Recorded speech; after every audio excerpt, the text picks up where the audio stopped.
Welcome everyone to Edit Girls Career Chats. We've done a few of these now, and I've had the honor of being able to chat to some super talented editors. Anyone who doesn't know much about Edit Girls, it started as an Instagram account, and now we have a website. I say we, but it's kind of me behind it, doing what I can. I used to edit myself, and I'm just super passionate about sharing the stories of female, non-binary and trans editors, and getting their stories out there. So today I'm chatting with the lovely, super talented Amelia Allwarden, who has worked on shows you may have heard of, mainly Westworld, which is coming up, Pen 15, which I've recently fallen in love with, and we'll talk about all of that. Archive 81, Little Fires Everywhere. I've read the book. I haven't seen the show yet, but I'm really looking forward to seeing that. And we're going to be chatting about her career and some of the projects that she's worked on. So thanks for being here, Amelia.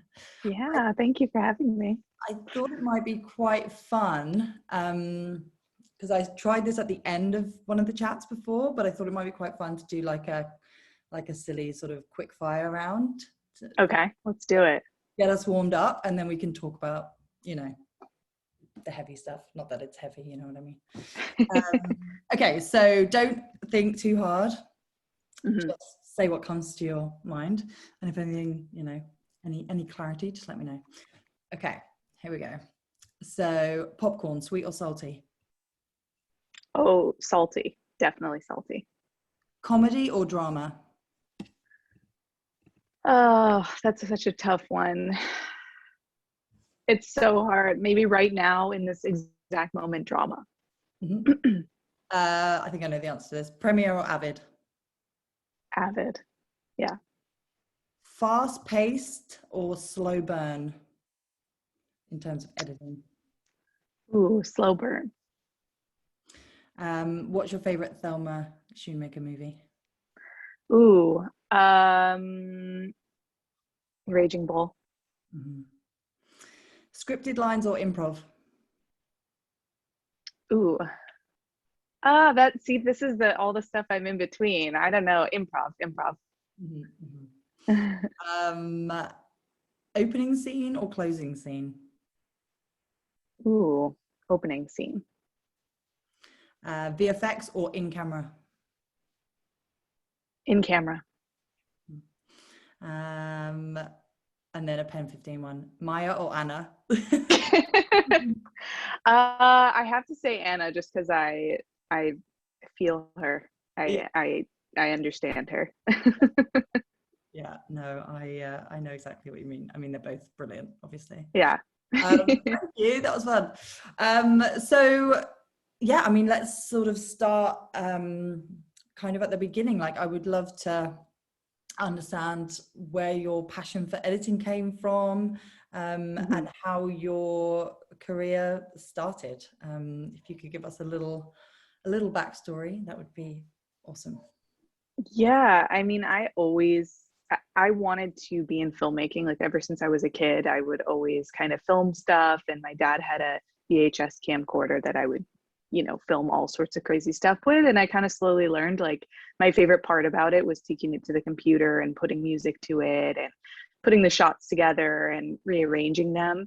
I did a lot of in-camera editing back then. So like stop the tape exactly where I wanted to do it and then make someone disappear, you know, little fun stuff like that. But it wasn't until I was watching like one of the Harry Potter movies, and they have a bonus feature section on the 5th Harry Potter movie that's called The Magic of Editing. And they interview Mark Day, who was David Yates's editor for those films. And he talked about like why editing is important. And in the bonus features, you can actually re-edit a scene. One of the scenes, they give you a few choices. It's pretty simple. Like, I think you have 3 choices in which order you want to put them, basically. And you can add sound effects and music, and you have a couple of choices, and then it plays the scene for you, and then it plays the scene that's in the movie. And then Mark kind of speaks about why it's arranged in the way it is. And I was totally mind blown. Like, that was the first time that I saw a person, and I was like, that person is doing that job and I could be that person. So from then on, I mean, I was like 14 or 15, and I was like, I want to be an editor. That's specifically my goal. And then I didn't get into film school, so I was devastated, thinking like, oh, I'm not going to be an editor. But I went to a liberal arts college, and I kind of created my own major there, where I did a ton of different internships, and I edited as much as possible local commercials, little videos for people around school. I did dorm tours where I filmed in the dorm and then would kind of edit it together and put a title card so that people could see like the dorms they wanted to live in. And I actually did a semester in the UK where I studied at University of Westminster, and made a documentary there about some fishermen. And when after that, like, I basically kept Googling, like, how do I become a film editor? How do I become a film editor?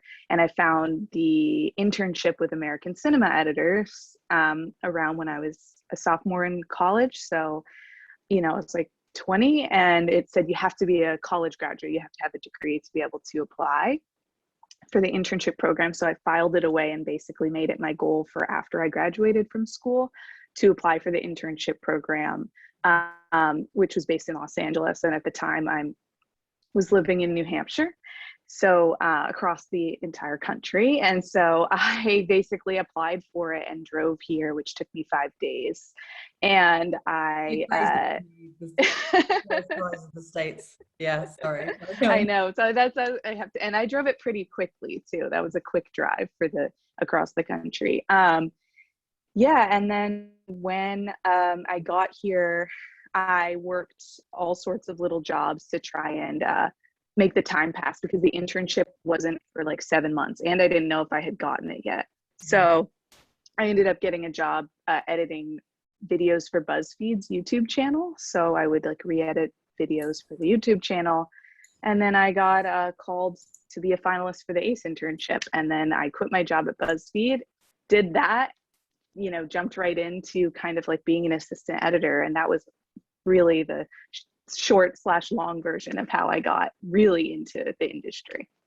So was it always, because obviously now especially there's so many different kinds of, you know, pieces of content and film and TV that can be cut, you've always wanted to do TV and film and long form? Has that been? Yes, it always felt like a huge kind of insurmountable goal to me, because like I'm like, well, obviously that would be the best, something that I see in the theater and the things that just like transport me to another world. And I would have been happy doing any type of editing. When I first moved here, I remember I applied to edit videos for a yoga studio, and I was like, that would be the dream. That would be amazing if I could just edit yoga videos for this studio. And you know, so the goalposts kind of changed as I kind of progressed in the industry.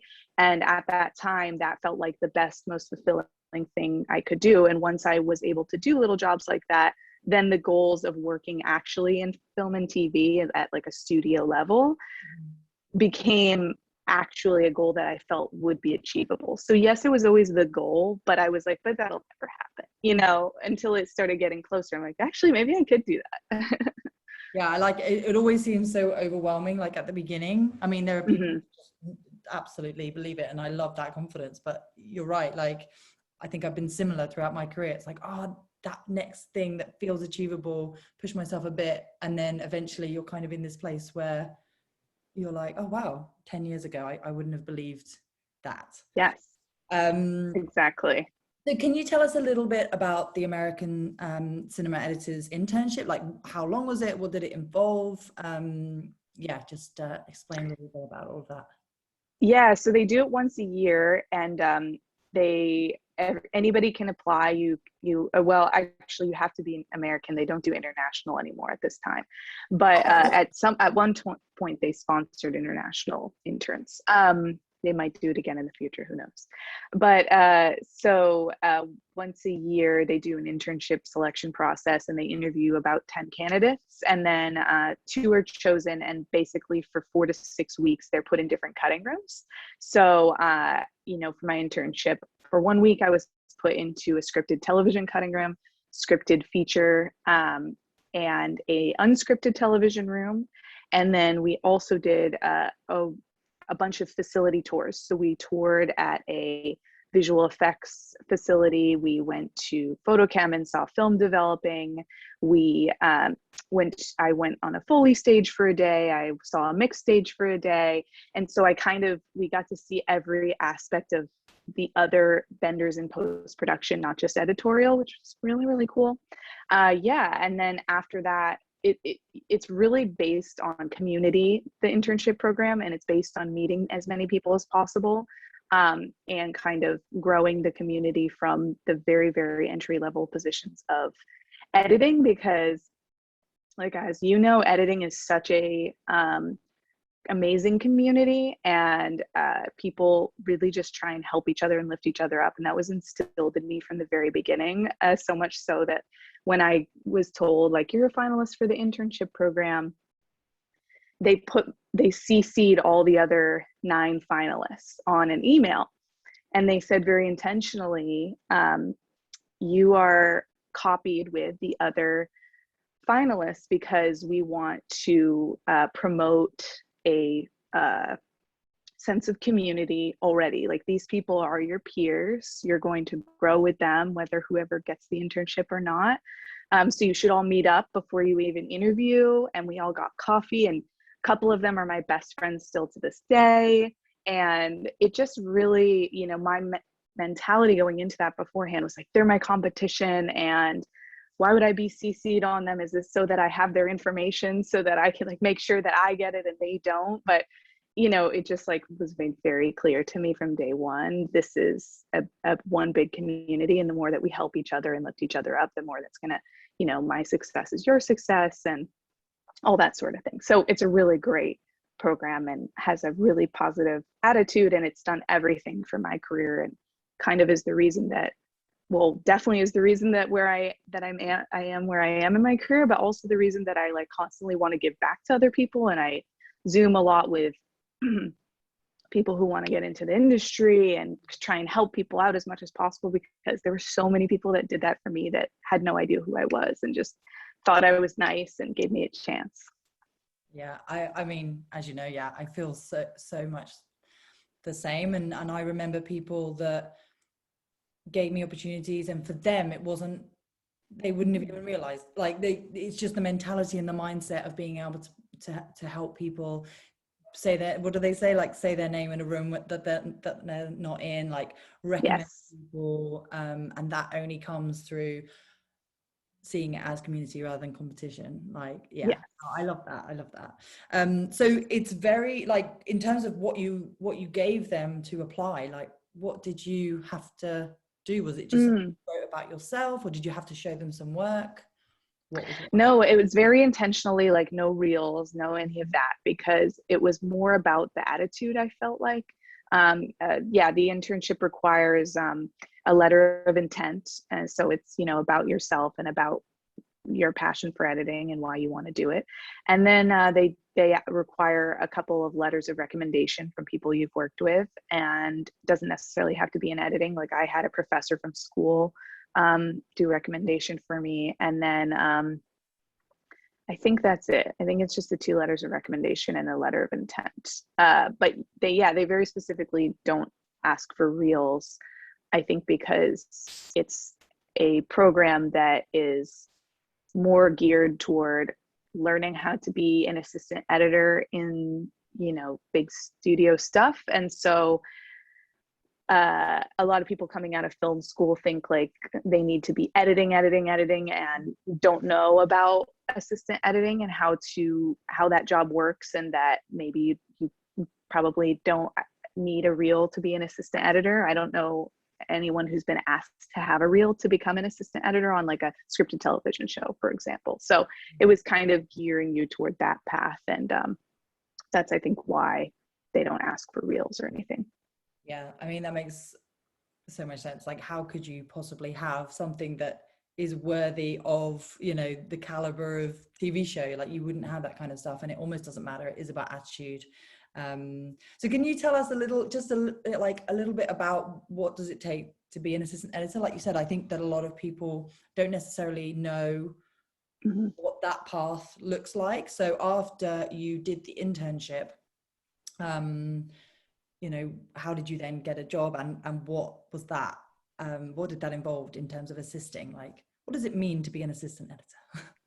Yeah, I mean, I think what I was taught in the internship program was especially that an assistant editor is part of the team with the editor, and especially like in TV where maybe it'll be a one-to-one like editor with one assistant editor, that you're a partnership, that you are making the episode together. And then, you know, in a film, a studio feature where you might have many different assistant editors, you know, in many different rankings, that you're there to support the editor and that you're there to make sure that they are kind of have all the space to be creative as possible. I think that that's the best way to put it. But in terms of the real, you know, work, it's very technical, it's very organized, it's very, you know, can be very, very managerial depending, like if you're a first or something like that. But it's a good story actually, how I got my first job as an assistant editor afterward. So in the US, you have to join the union to be able to work on studio projects. So after the internship program, I got a job as an assistant editor doing bonus features in a non-union trailer company, basically. So worked on bonus features and behind the scenes content and little trailers and TV spots for scripted films and TV. Got all my days, but the reason I got on my first series as an assistant editor, which was on this show called Damien. It was a horror series for A&E. So during my internship program, I was an intern on the 100, the CW series, and I was in the cutting room with them for a week. Amazing team. And one of the editors' names is Hunter Vi. And he and I didn't get to spend too much time together because they were really, really busy. I was mostly shadowing his assistant editor. And one night they had like a big kind of something happened where none of the computers, they couldn't get on any of the computers. And it was around 5 p.m. and they had some cuts going out that night. And they were waiting for the Avid vendor to come, like help them with an issue so that everybody could get back and running. But it was going to take about 2 hours because we were in Santa Monica and they were in Burbank, and it was in the middle of LA traffic. So it was quite the crisis. And they said, "Oh, Amelia, you can just go home. You know, we're just going to be waiting around." I was like, "No, I'll just hang out." And so we ended up just all sitting in a room and chatting because there was literally no one could do work. So I started chatting with Hunter and I was like, "Oh, I like horror." And he said, "Oh, we bonded about horror." And that was pretty much the only conversation. And then, you know, the Avid vendor eventually came. We got all the Avids up and running. Everybody finished their day. It was all fine, right? And then about 6 months later, he emailed me and he's like, "Oh, so I need an assistant editor on this horror series. And you told me you like horror that one day." That we were like trapped in a room basically. And do you have your days for the union yet? Have you joined? And I was like, yeah. And it worked out like perfectly in my timeline. And I was so happy that he called me for that. But it was really, you know, because I had stayed during a time where I could have left and we weren't doing anything, and that it was kind of over a more of a natural bonding versus like doing the work kind of thing. And I find that that's how most of my jobs happen, is like through kind of a friendship or a shared connection or a shared passion. And that was my first foot in. Like after he hired me for that, I was good to go. That's such a great story. There's something, Yeah. because I'm a huge horror fan as well, and there is just something about horror. The moment I find someone that, you know, my parents hate it, my sisters like, no, my husband is just, the moment I find someone who's into horror movies, I'm just like, yeah, I'm chatting there. Yeah. Exactly. What's your favorite horror movie? I know it's a hard one to pin down, but like, what is a horror movie that you love? I think Rosemary's Babies just come to the top of my mind just because especially with Archive 81, it was a big reference for us. So it's kind of something that I've watched a lot recently. but I'm sure there's other, it's always hard for me. That what's your favorite movie question in I any know. genre is so difficult. Yeah. Yeah. And I think it depends on the day as well. There'll be times when I want to watch like a Rosemary's Baby, like something that's kind of got that sort of feel to it. And then there are other days where I just want, a slasher movie that everyone's just right. going around. And it's certain horror fans that I know are a bit like, oh no, but Scream's not a horror movie, or like, and I'm just like, no, it is. And it's Halloween, Scream, all of that.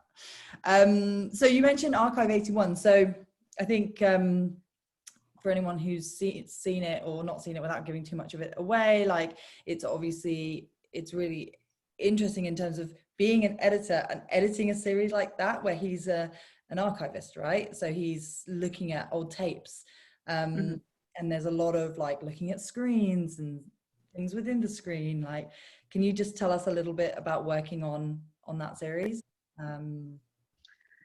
Yeah, I mean, there were lots of conversations about that sort of stuff, because it's so, a lot of different mediums that he's working with. We've got, high 8 footage, we've got audio tapes, we've got, and then we're obviously in like our high resolution studio cameras, when we're not in those tapes. And it was an interesting kind of journey, because depending on if we had filmed things that he was watching on the screen or not already first, it was kind of a different sort of way of editing the series. Because sometimes if we had like Melody's footage, she's walking around filming with a high 8 camera, it's a different experience editing that stuff first, because you're so in, like when you're in a full screen, like point of view camera, it can be really, really unguarded and scary. And then when you put it on a screen and you pull back from it and you're in the perspective of the character of Dan, who's then watching that footage, you can get a little bit removed, which can be a good thing, could be, so it's an interesting show because of that. From an editing perspective, it just could have gone a lot of different ways, which I think is always really fun for me. Like kind of the idea that it could be edited in a lot of different ways, depending on taste and style and cohesion of the story. And yeah. This is often like the huge misunderstanding for anyone who just doesn't understand what an editor does. Just like, oh, well, someone's written the script and then they've shot it and then you just put it together. And it's obviously like a huge, frustration to hear, and I won't go into it, but obviously with the Oscars and everything, like not giving the space for the art that is editing. It's like your Harry Potter reference and saying that, him showing like the different ways the scene could have gone. I think that more people need to understand that those choices are made by the editor. And especially with things like horror and like the series like Archive 81, you could have stayed on certain shots in different ways completely that would have changed the whole mood of it. It's a great series. I love it. I was very sad that thank you. I know. We'll never know what happens. I know. It must be hard to kind of you're at the mercy of so many other factors, aren't you?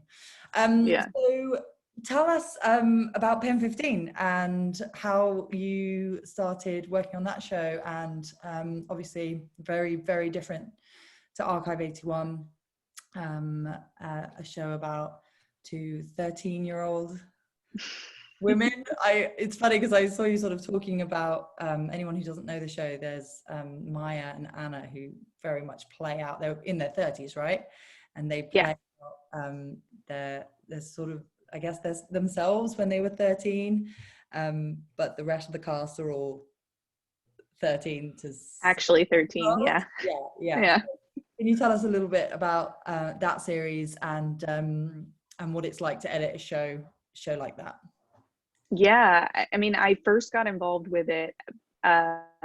It was my first show that I got to edit a full season. I was an editor on the whole season. Prior, I had been bumped up already on another series called Good Behavior, where I got to edit one episode. But this was my first series where I got hired from the start to be an editor. And I got involved because one of the showrunners, Maya and Anna, who played the two main characters, they are two of the showrunners. And then the third showrunner is Sam Spielman, who's a writer and director on the series. And he, through a friend of a friend, knew the editor I used to assist for, Doc Krotzer. So they knew each other. And he called, someone called Doc to edit on the series, and he was unavailable. But because he had been training me for 2+ years, he said, I'm not available, but if you want someone who edits like me, here's Amelia. And I got to interview for the series, and I met Maya and Anna and Sam. And I had edited a horror comedy short film. Mm-hmm. And they watched it because I didn't have my other series that I had gotten bumped up on. I had just done, it was a dark drama kind of thing. So because of the comedy short film, they watched that before my interviews because they were like, we need some comedy work examples. And they loved the short. They're like, it's so weird. It's this short film called Lunch Ladies. Lunch Ladies, yeah, I saw it. Real. We'll link all these on the bottom under the YouTube. Yeah. Yeah, great. Yeah, I think it's streaming on Amazon Prime too. But it's just like a funny film that's also horror, that's about two lunch ladies who eat a girl at the school and serve her to the rest of the school, Sweeney Todd style. So so they were like, it's so weird, we loved it. And they hired me like before I could even drive home back to my house afterward. And they were really looking for somebody to, in addition to the other editors that they had on, who had a lot of comedy experience. Like, I think part of the draw for me, and when we talked about my interview, was that they wanted somebody who kind of had drama and comedy experience, because they felt like the show, which at the time was kind of unprecedented, and people didn't know what they were trying to make. They were like, it's going to be funny, but it's also going to be really sad, and it's also going to be really heartfelt and really heartbreaking and emotional, and riding the line between drama and comedy is something they were going to be really conscious of in the edit. So that was part of the reason why they wanted me and why I wanted to join the team. And I also just was obsessed with the scripts and thought it was such a wild concept and loved it. And so, I mean, really that show could be edited as a sketch comedy. Like, there's so much improv and there's so many crazy rabbit holes they go down that will never see the light of day, that, it could be easily a non-grounded sketch comedy where they're just like goofily playing, 13-year-old versions of themselves. But instead we dip into the comedy and the absurdity when we want to, and we really, really keep the truth of a 13-year-old girl's perspective, and the horror, the sadness, the gravity of, the weight of really truly being a 13-year-old girl in school, and having crushes and wanting to kiss a boy or whatever. And so it's when we treated the show and the characters as like, this is life and death, right? The stakes are life and death. That's where I think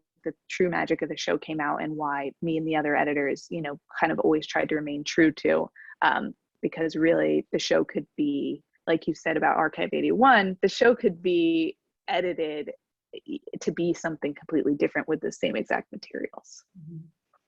Yeah, and I think obviously the friendship, right? Like that bond that Maya and Anna have. Again, like I said, I've only seen some of the first season, and I'm just hooked. I'll just watch some more tonight. Can you talk a little bit about how you ensured that like decisions that you made in the edit, that friendship really came across? Does that make sense? Like with the moments that. Yeah, I mean, I think we always tried to balance, like, you don't want it to be too annoying, like, oh, they're constantly fighting, or, I mean, they are annoying. I think that's part of it. Like, they are annoying. Maya's really annoying. 13-year-old boys and girls that are a bit annoying, but yeah. Yes, exactly. So, like, I think that it was a little bit of fantasy too. We kind of talked about that, where I know I didn't necessarily have this, where you want I think as that age, to have someone like your ride or die, you know that they're going to be there for you, you know that. And so Maya and Anna kind of have talked about this as well, where it's like they've had best friends and things, but Maya and Anna, the people actually didn't meet until they were in college. And they kind of like wanted to rewrite history in a little bit of like, what if we were able to be there for each other through this whole entire, you know, life journey and coming of age and all these things. And so, you know, I see some comments sometimes about the show that's like, don't, you know, well, not everybody has that. And actually most people don't, because friends fall out, and, you know, a lot of people aren't friends with the people that they met in middle school. And, you know, I don't want to give anything away for you for the ending, but like the series finale came out in December, and, you know, it touches on the idea of like, we don't know for sure if Amaya and Anna are going to be friends when they're adults. They say they're going to be, but we can't ever know that. And that's like the beauty of this friendship, is that it's here and now, and it's real for the present time. And we all, yeah, hopefully everybody has a glimpse of that. Yeah. And they're not like through it all. Like, I know that I can already see the scenes and moments where they kind of like the friendships on the roller coaster. So something very, very different. And obviously you've talked about like, you know, working on horror, working on comedy, working on drama, but obviously Westworld. So am I right in saying that you cut Westworld before you worked on Pen 15, or you assisted on Westworld before you? Yes, I was an assistant editor on season 2 of Westworld, which actually for me came directly before season 1 of Pen 15. Gotcha. Yeah, well, and I'll backtrack it a little bit to say that pretty early on in my career, you know, to no fault of anybody's own, but this is how like the structures have historically worked.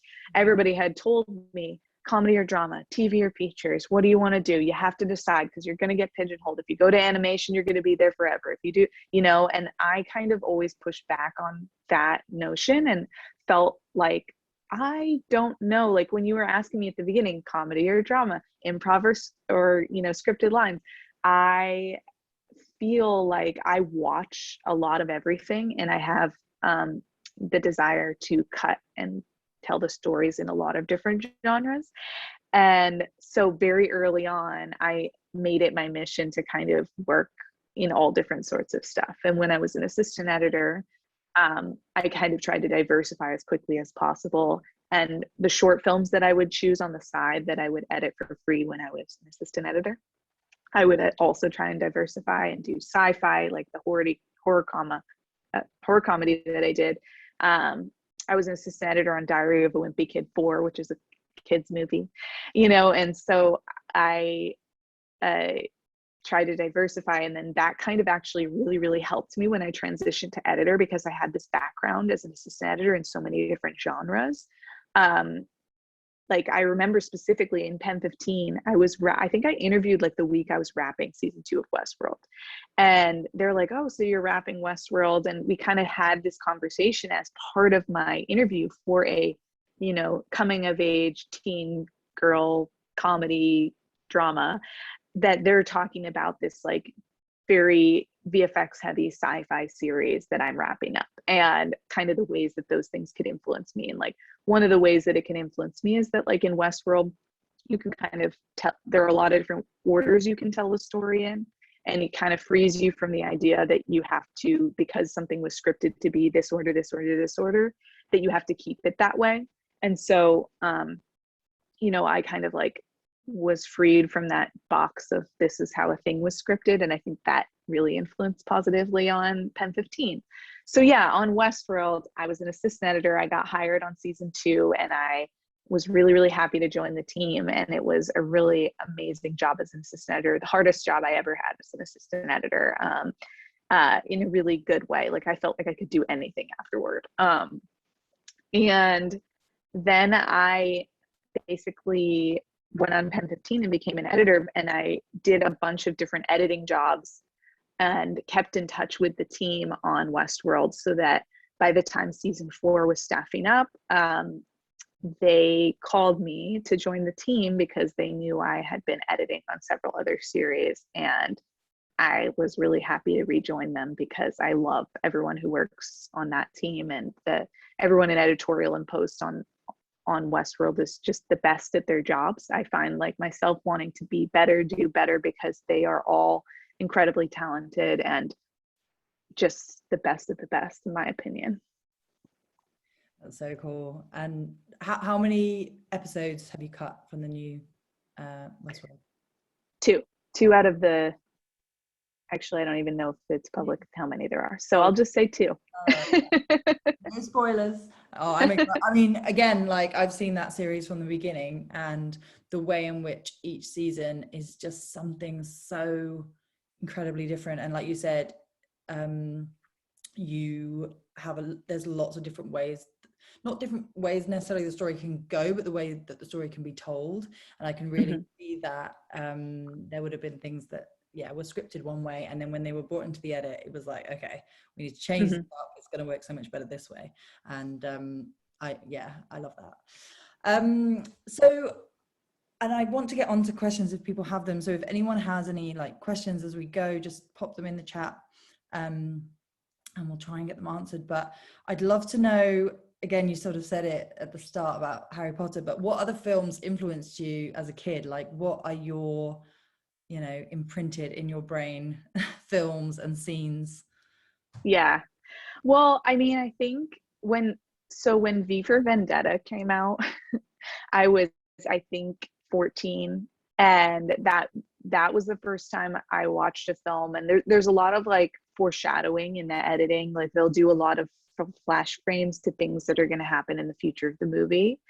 And I remember watching it in the theater, and then I think I bought the DVD and I watched it at home. So it was the second time watching through, and I saw the flashes because I had seen what would happen at the end. I knew then the context for those kind of flash forwards, and I was completely mind blown. I was like, they can just do that? That's crazy, And so that was definitely one that kind of imprinted in me, like, wow, like the editor gets to just do that, So that one is like always the one that comes to mind, because I feel like it's the first film that wasn't that very stylistically based on the editing. I was like, I want to do that. Yeah, I mean, I grew up watching Star Wars, and my dad's huge into Star Wars. So I watched that a bunch as a kid, and kind of like being transported to another world. And I think I would always watch visual effects breakdowns on the bonus features, and kind of see like how they would add elements. For a while I thought I might want to work in visual effects, and because I just think like making all that stuff comes to life is so cool. But yeah, that V for Vendetta was really the formative one, or like The Prestige, which came out I think the same year, and I would watch them like back to back, because that one too, where I was like, just a big twist, kind of reveal, like, how did I not see this coming, and like looking for the signs in the way it's cut beforehand. So, well, I'm a person that, again, no spoilers, not that this one is, it's been out there for a very long time, but I did not get the Sixth Sense ending, and I was just like, everyone was like, me neither. We saw that coming. I was like, no, because I allow myself, this is the other thing I'd love to know from your perspective, like, since you really, really got into editing as a career, do you find it hard to watch something and just watch it and enjoy it for what it is, instead of necessarily thinking too much or picking it apart? Like, is that like an effort to do that? Like, what is your experience? Not if the editing is good. Yeah. If the editing is good, I'm just totally lost in it. Or if the filmmaking and the storytelling is good, I'm just completely lost in it. There's no issue for that for me. I mean, and I won't give away the twist either, but when I watched season 1 of Westworld, like I had no idea any like what was happening. And I watched it all. I watched all of Westworld season 1 the week before I was working on season 2, because I just hadn't watched it. And I was watching it by myself, and I like got up off of my couch, and I was like, what?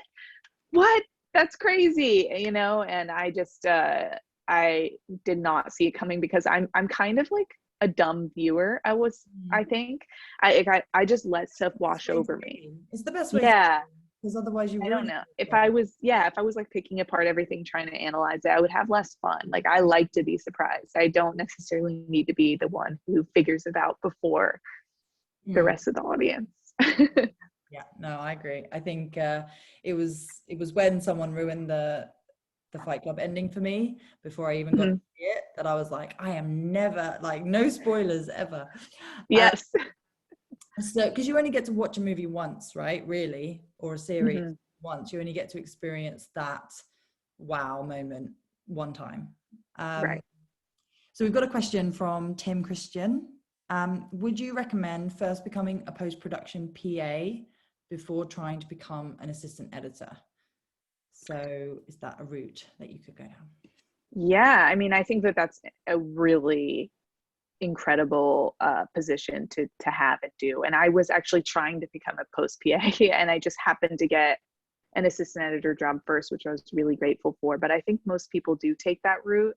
I know in the US, like if your goal is to work on union stuff, in the US, it's kind of like good to have your days for the union before you become a post PA, because then if you're a post PA on either a series or a film, and they need help as an assistant editor, apprentice editor, or anything like that, they can bump you up. Whereas if you're a post PA on a studio film and you don't have any days to join the union and you can't join, then they can't bump you up, save for very specific circumstances.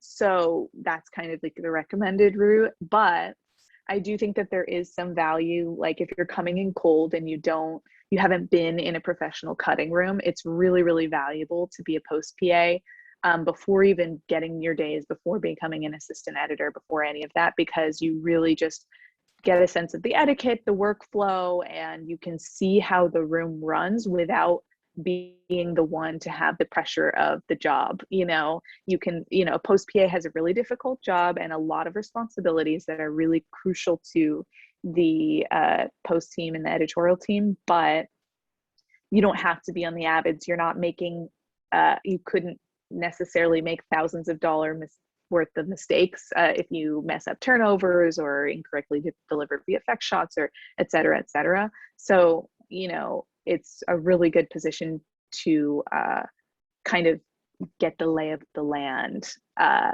It doesn't really, I don't think that there's one good way, or another, if you have your days or if you don't have your days. But yeah, I wish I could have been a post PA. I think that it's a really valuable position. Good learning spot. Like you can be a sponge and just yes, without being weird, like stay in the room a little longer and listen to the yes.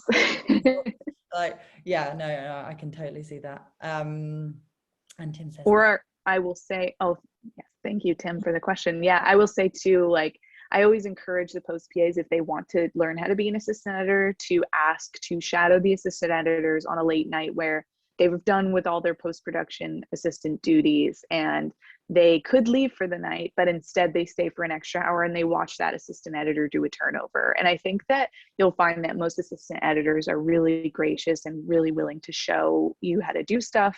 And I think the most important thing though is, like, as the post PA, that's your job first, and that you can't kind of leave those duties to go learn how to be an assistant editor because that's just what you want to do next. But that I find that the people who are the best at their current job are the people that, move up and quicker because they demonstrate that they can do their job really, really well. I think that is an incredibly important point, because I see a lot of the times, again, like in my own sort of working things, it's almost like, well, they're already looking further and not concentrating on how important, like however menial it may seem, how important it is to do their job really, really well with enthusiasm. Not every day is, you're going to have a big smile on your face, but to do it really well and then be seen as someone that can be relied upon, then do that extra hour once you've finished your stuff to do Yes. really passionate about. I have a little example, if I can give it, Yes. that like on season 2 of Westworld, when I was an assistant editor, we had an amazing post PA named Andrew Trainer, and I just remember one day that I had to start my morning at the online facility instead of coming to editorial in the morning, and I had brought my computer home, my laptop, to bring with me the next morning to the online facility, but I had forgotten my charger in my office and I didn't realize it. Okay, so Andrew went into the offices in the morning like he does usually before everybody else gets there, and he turned on all the computers and he was checking it out, checking out the rooms, and he saw that my laptop charger was there. And instead of calling me or like, you know, wondering like, oh, I guess she'll let me know if she needs it, he just drove it to the online facility. And when I walked into the lobby, he was standing there like he had just gotten there, and he handed me my computer charger and he's like, you forgot this here. And I was like, I did? Had no idea. And then he left and he went back to editorial facility. And I just remember in that moment being like, wow, I would hire that guy for anything. He just like was paying attention. He was anticipating needs. And like, that is the main job that an assistant editor needs to do. Like, I was kind of thinking, oh, when I'm bumped up, like I would absolutely hire him and, as an assistant editor. And that was just a prime example of him doing his job, but also doing it really extremely well and really efficiently. And that made me feel like he can be an assistant editor.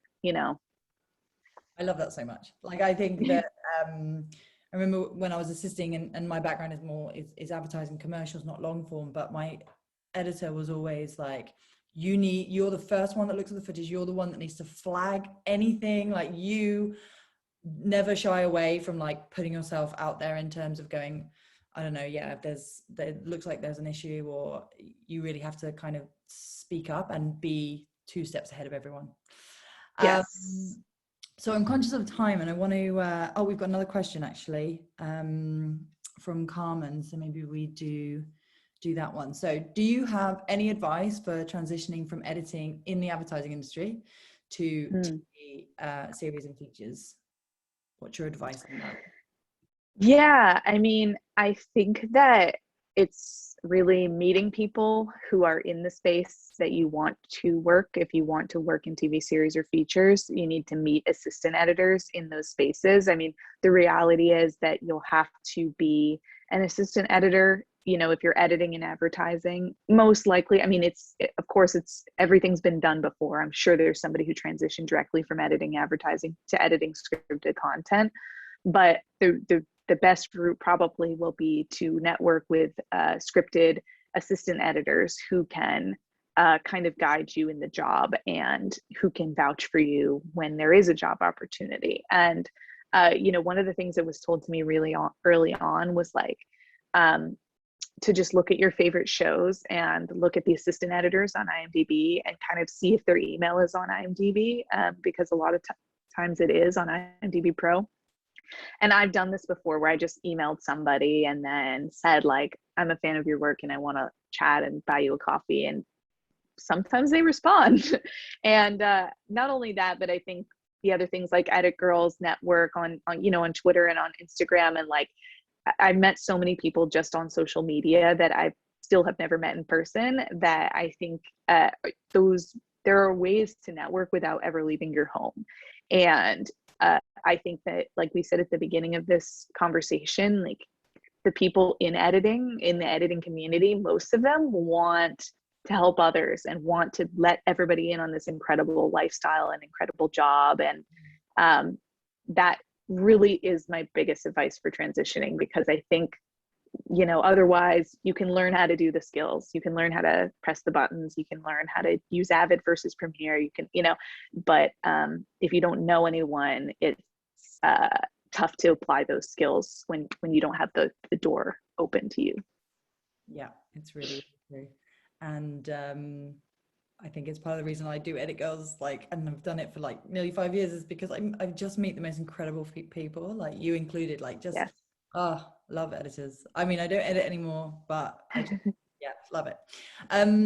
So as we kind of wind up, it would be really great, Amelia, if you just, whatever you can tell about what your future holds, like what's next for you, what, where would you like to be? Like, is it feature films? Like, what's your dream project in terms of the next steps of your career? Yeah, I mean, it's a tough question. I think I'm always kind of just gravitating toward the next kind of story that I'm compelled by. And, you know, I always said, like, when Lady Bird came out, I was like, that's the ideal movie that I want to edit. And I think that that's kind of an ever changing, you know, I saw Everything Everywhere All at Once, and I'm like, that's an editor, like, dream playground to work on. And I think, yeah, I want to edit a feature. I think that that would be definitely a next step for me at some point. I haven't cut a feature. I've cut plenty of short films, but no feature. And yeah, just kind of going, I feel like in TV, kind of going bigger and bigger scale, kind of switching back and forth between like a really big scale, big budget, big kind of funds, and also back and forth to like really, really small character based stuff, you know, a la Pen 15. And really, I'm trying to feel like what feels best in the making of the art and the telling of the story, and kind of the process, because that's the thing that gives me the most joy. The end product is fun too, but the making of it, I think, is really the thing I'm trying to make sure that I'm conscious of and happy about. And it's kind of a vague answer, but it's because I don't know, you know, and I'm just trying to continue doing the thing that I love because it makes me really, really happy. And you know, whatever projects come from that, it's just going to be something that kind of speaks to me and that the story that I want to help tell. I think you saying what stories you're compelled by is so true. Like, as an editor, it's not about working on some huge budget thing. It's got to be a story that really draws you in, that you want to be part of. Yes. Does anyone, if anyone else has any other questions, please feel free to pop them in.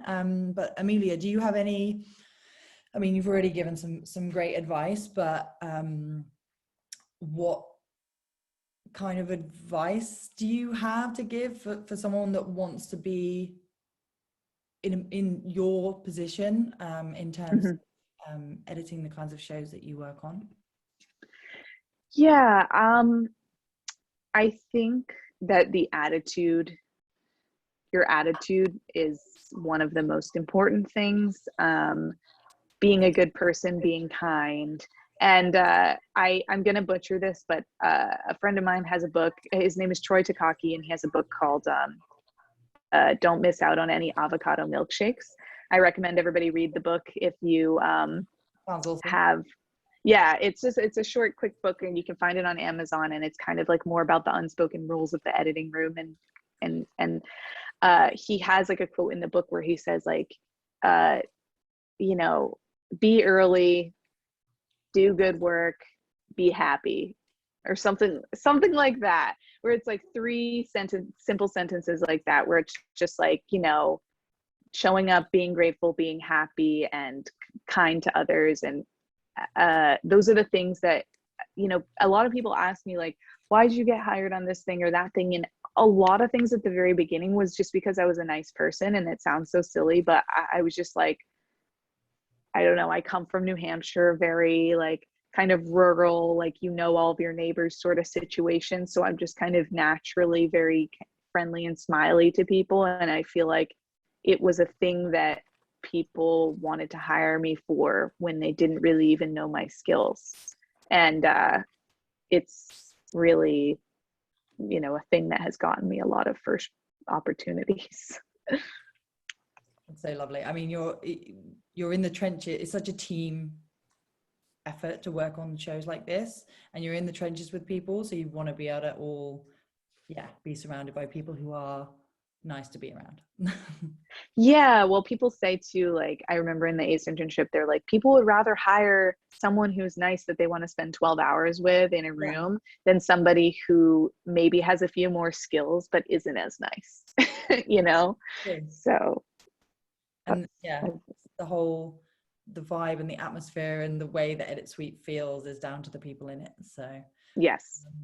Okay, we Absolutely. have one other quick question. I know we're kind of coming to the end. If you have time, Amelia, are you? Yeah, let's do it. Okay. So Corey Frost has asked, obviously LA is the place to be in scripted, is obviously, but do you think you can survive in scripted posts outside of LA, either remote or temporarily working as a local? So is LA the place, or is there other places? I mean, there are obviously other places. I think New York, I think London, I don't know. I think it's all about the community that you network in.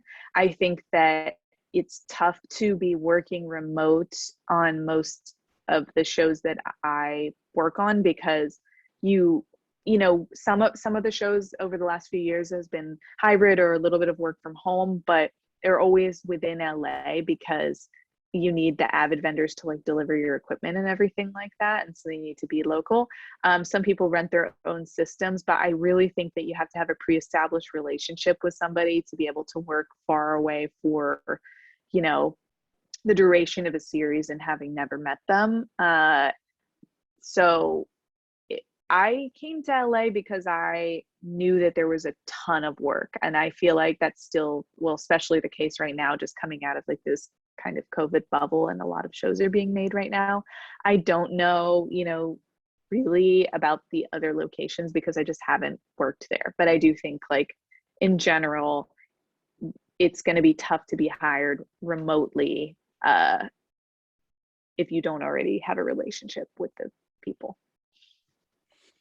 Yeah, I think it's kind of, yeah, fair to say that. And again, there's always these hubs, and London is a hub, although in the UK there's more going on up north, but you Okay. that you kind of need to be in these areas, don't you? Yes. Thank you so much, Amelia, and thanks to everyone Thank you. who joined us. What I'll be doing is I'll post this to YouTube, and it'll be on YouTube now if anyone's going to be watching it afterwards, and then everything will be linked at the bottom. So Amelia's links to Amelia's work. Go and watch this amazing series she's worked on. Yeah, and thank you so much. Thank you. I'm really happy to do this, and I appreciate everything that you do for our community. Oh, thank you. Yeah.